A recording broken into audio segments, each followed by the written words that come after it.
Hello guys, আজকে আপনাদের দেখাবো আমাদের গাছের জামরুল পেয়ে একটা নতুন রেসিপি করে। প্রথমে আমরা আমাদের গাছ থেকে জামরুলগুলো তুলে নিব।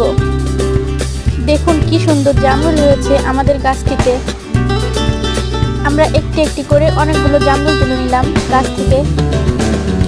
জামরুলগুলো দেখতে কিন্তু খুবই অসাধারণ এবং খেতে কিন্তু অনেক মিষ্টি।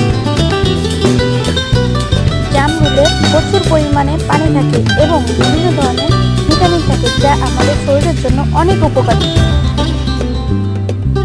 এখন আমরা জামরুলগুলো সুন্দর করে ধুয়ে কেটে নিব। ছোট ছোট করে কেটে নিতে হবে জামরুলগুলো। একটি একটি করে আমরা সব জামরুলগুলো কেটে নিলাম।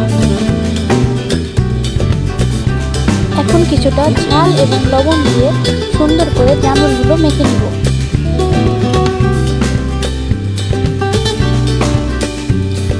দেখুন বন্ধুরা, দেখতে যেমন লোভনীয় হয়েছে, খেতেও তেমন টেস্টি হয়েছে।